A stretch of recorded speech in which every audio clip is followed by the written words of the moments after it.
Welcome to our retirement, folks.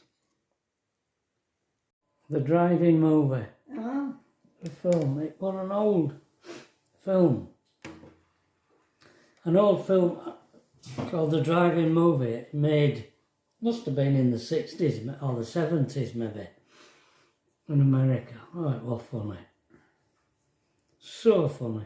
And I didn't recognise any of the actors in it. I could hear him laughing from downstairs. Yeah. I was in stitches. Some of the stuff that come out with, I wrote a couple down. Oops. Excuse me. A hostage.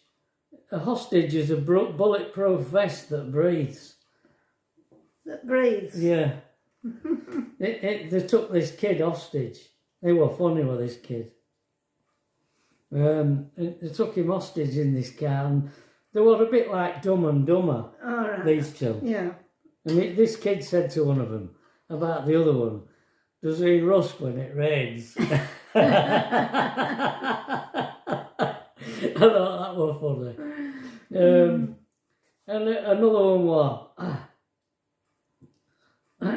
"I don't need luck any more than a tomcat needs a marriage licence."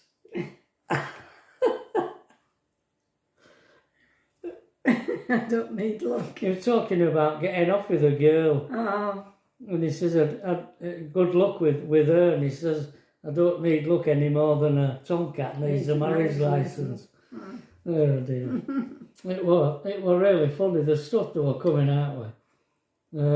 That southern drawl. Isn't that Does He Rust when it rains? Don't that come from Yellow Brick Road? I don't know. When she goes Oh, to meet the tin man. Mm. Oh, right. He says something about rusting in rain, doesn't he? Yeah, but it fit the character. Yeah, whatever it done. Yeah, it was. Yeah. Right. Mm. Why did they kidnap this lad? Do you know? Any particular reason? Well, it was a bit not quite gangs like they have now. No. But they were sort of teenagers and they had gangs. Right. But I suppose they weren't very nice to one another, but they weren't like you hear about gangs now. No. And this one of the guys who led the gang, one gang, he was going out with the prettiest girl in the school. All right. But the prettiest girl in the school fancied this kid who he was innocent, guileless, naive. Right. And it was his brother that they kidnapped. All right. He was younger than the lad that she fancied would have been about 16. Right. But his brother were about 13 or 14, right. something like that. And he was witty. He were really witty, yeah. Yeah. Right. It was hilarious, and they were all going to this drive-in movie, and the things that were going on at this drive-in movie were quite hilarious. And the movie itself was bad. It was about a plane disaster movie. It was, but they're quite intriguing, aren't they? Because we never had them in this country, have we? Driving movies. Because we don't get the weather. No, we didn't. No. But the guy who ran it, he had an hard time with them. They used to smuggle them in boot. Oh. They'd just pay for the sen, and then there'd be all the mates in boot, and they'd get out once they packed up. And they were like a stick stuck up. Yeah. And there were two speakers on this stick. Right. One for either window, and you clipped them to your window. All right. And there were two bays. They were in two bay lots, so everybody parked up. I always wondered how they heard what were going on screen. Right. It were piped through these speakers. Yeah. Right. Yeah. Hmm. And there were Interesting. a bloke had taken his mother, who were a bit like, grandmother in Beverly Hillbillies. Yeah. She was a bit like that with his mother, and she was nagging him. Some sons take their mothers out to a restaurant to have a meal, but all I get is a drive-in movie, Oh, And he, right. she's drove him mad. criticising what are you doing, smoking in the car, and he says, "Do you want a drag?" And it was a joint. Oh. The pair of them finished up Aye. pie-eyed. Oh dear. Yeah. Interesting. It was a really funny film. Today you're laughing. I thought that must be funny what he's watching. Yeah, because it does take a lot to make me laugh, actually. Yeah. I don't often laugh at comedy. Yeah. Most comedians can't make me laugh. No. I think Even when we've watched old things that we used to watch when we were younger and we were quite, they were quite funny and we used to laugh at it. Yeah. We've watched it again and thought, what did we say funny about I know. Can't laugh at it. No. No. Yeah. Suppose your tastes change. Yeah. We used to think it ain't half hot mum were funny. Yeah. But we have watched We have watched a few of them because they're rerunning them, aren't they? Yeah. I never thought they would, actually. No. Because they're very politically incorrect. We used to say, oh, we'd love to watch it in half hot mum again. But they'll never put it on. They'll never put it on. But they have done They it. have, yeah. Yeah. But it don't seem that funny now. No. Have we grown wise? Oh, just cynical. Cynical. Oh, once you've heard it, you've only heard it once. Yeah. Yeah.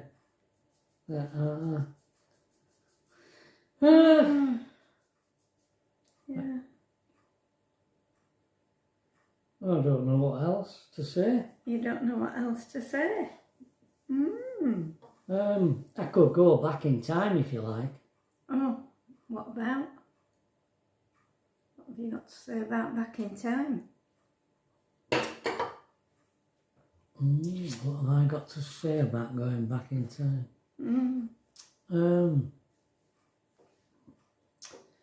Well, when we arrived in Waddingham in 1984, remember we rented this place out, and you had to work at the end place, and I worked for George Smith, delivering coal. George Smith. He were a rating with George Smith. He used to rent this big house in the next village up called Snitterby. And it was a mansion. George, he was a Londoner, a Cockney. He really was. And he was right spivvy. He had one of them spiv type moustaches. And he had that kind of spiv way with him. He never shut up either. He'd talk. I used to go to his house on a morning to set off for work because he had his own lorry. And he'd talk. And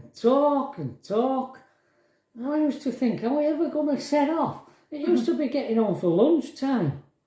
And then we'd have to go and load up. Good grief. And then when we started delivering, I'd be sat there waiting for him. And he'd be talking to somebody at the house. We never got all done.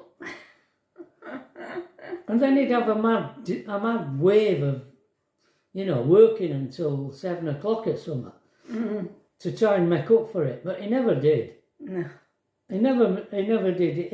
In the end, he did finish doing it, because he just didn't make enough money, because he just wouldn't do it. What did he do after he stopped delivering coal? You see, George, well, I said he was a Cockney, he come from London. He was a chauffeur in London. And Jo, his wife, came from that village where they lived, Snitterby. That's where she came from. And when she was young, she went down to London, and she became a chauffeur in London. And that's how she met Jo. And Jo was a lot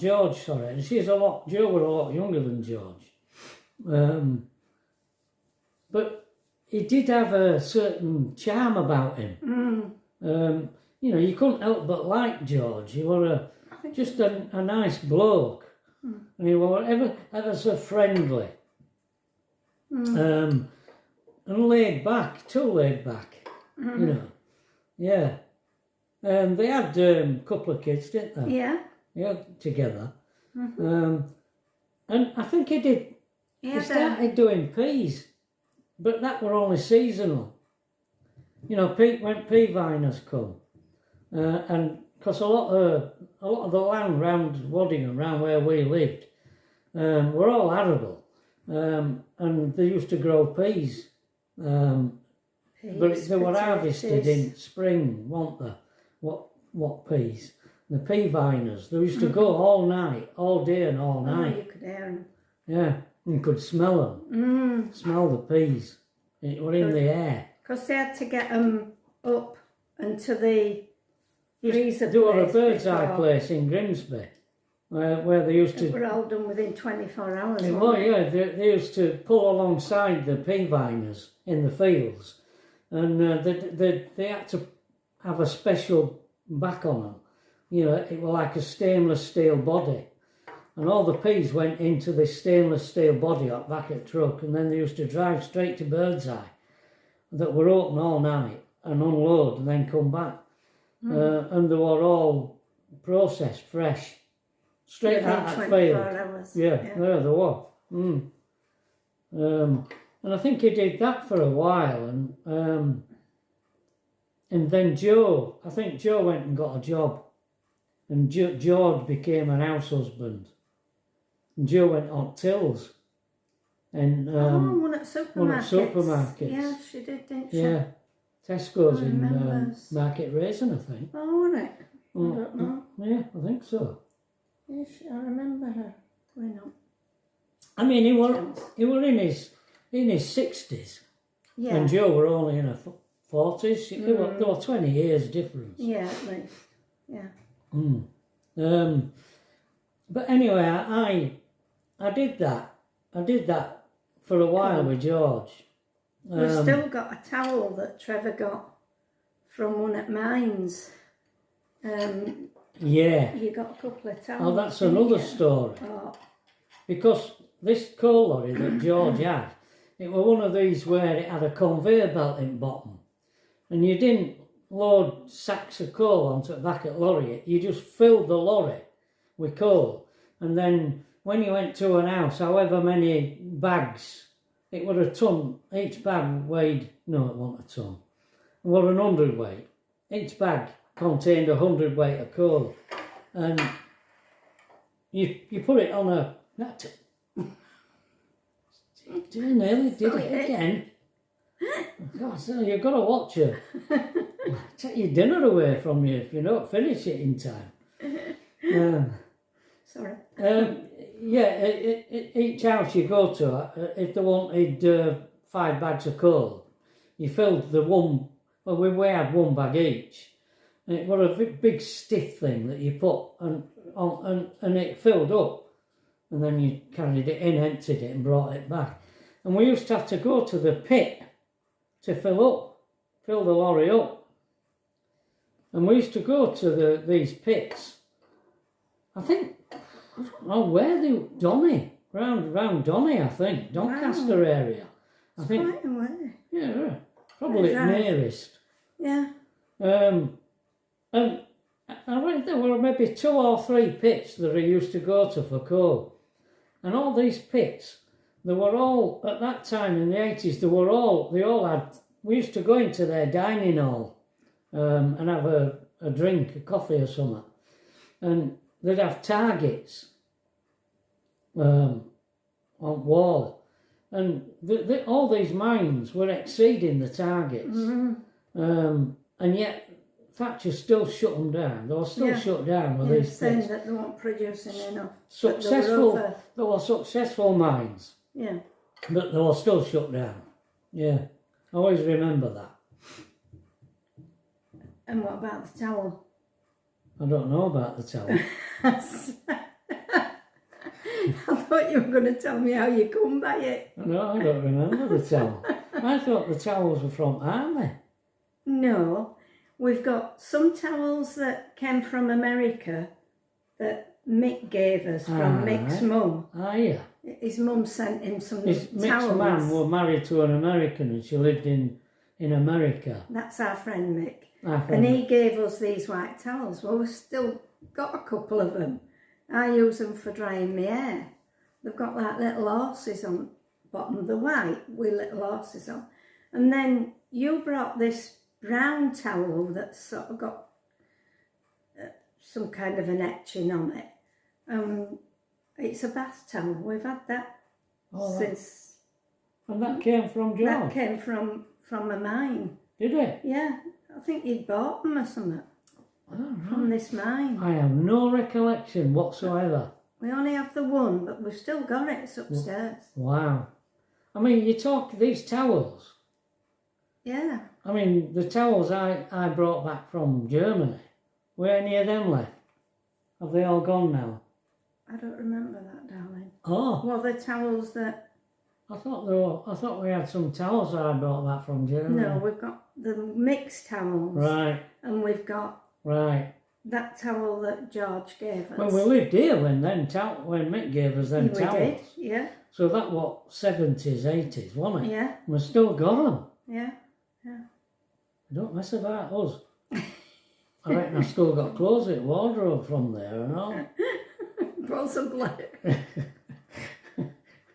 Knowing you. I don't know, I probably had this jumper. 20 years, this jumper.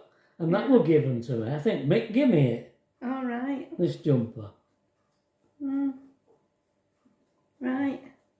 Anyway, I was going to tell you about just when I was working for George, that's when I got this call from Melvin from Best Road Pianos here in Leeds, who used to sell pianos to the French. And he asked me, the Frenchman asked me if, because at that time, I'd closed the shop down here. Mm. This was the piano shop. And when we bought the cottage in Waddingham, we continued running the shop for a good year. Mm. And I commuted, and eventually we closed it down. And when there were a couple, John Michel and John Francois, who ran Pianos de France. Mm-hmm. You get the French accent?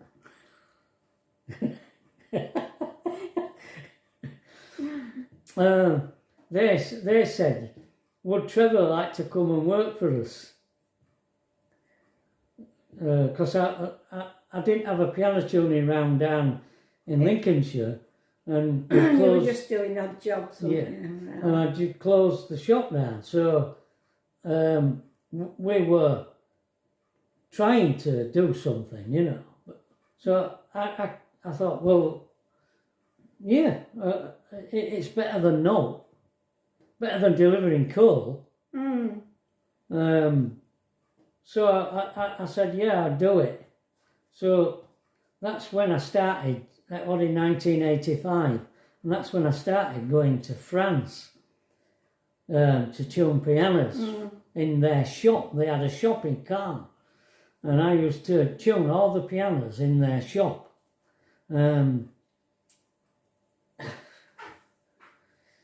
Well, they needed more than tuning. They all needed setting up right, because they didn't set them up.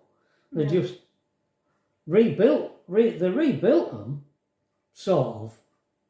And they had a warehouse, which was sort of outside of Con, and they had blokes working for them in this warehouse that were sort of rebuilding them, and they never set them up.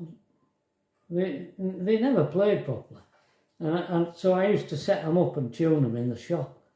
And then on a Monday they used to close the shop, and we used to go to the warehouse on a Monday. Oh God! And this warehouse was full of junk pianos that they bought off Melvin. Melvin used to sell them all sorts of crap.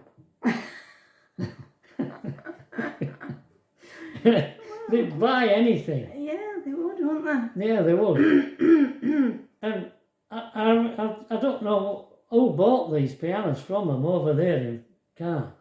I don't know who bought them, but he used to say to me, just get them to play and sound something like. Don't tune them. Just, I used to hate that. You used to like things doing right, didn't you? Yeah, botching them up, and oh, I hated that. I used to hate going there on a Monday. Eventually, I hated all of it, and stopped doing it. But anyway, bear it being away, could you? No, I hated being away. Because you'd be away for about 10 days. 10 days, and then you'd come back and you'd look for pianos. Yeah. To take back with you, wouldn't you? Yeah. Oh. Eventually they started picking me up with these pianos in a lorry, and we'd getting up ferry with this lorry and taking them full of pianos and taking them back. That were a fiasco and all. It wasn't a good 6 months for you, were it? It was horrible. No, I hated it. Yeah, well, you've told them all stories about being in France. I have told you stories about being in France. Yeah. Yeah. Well, all right, folks. That's your chat for today. All right. All being well, we're off shopping. We're off to Marks and Sparks. Not a full shop. No, just going to pick a few bits up. Odds My and sister's coming tomorrow, so she said pick some up for lunch and some lemon drizzle buns and some egg custard. She likes them from there, and I'll go halves with you. I'll pay you for them. I thought, get away. You we won't be charging her. No. Ridiculous. Just go pick some nice up for lunch. So that's what we'll be doing. What we're doing today. Yeah. Because it's stopped raining today. Yeah, it's dry. I mean, it has been raining during the night, but it's dry now. So that's what we're going to do. We'll venture out. And Alethea's gone into town. Yeah, because she's not at uni today. No, she's gone for pancakes with a friend for breakfast. What a life, innit? Eh? And then she's going taking photographs around Leeds. I'd have been in some drudgery job, wouldn't I? Yeah. Working my arse off. In between. Oh. What a different world. Different. Yeah. All right, folks, we'll see you tomorrow, all being well. Bye. Bye.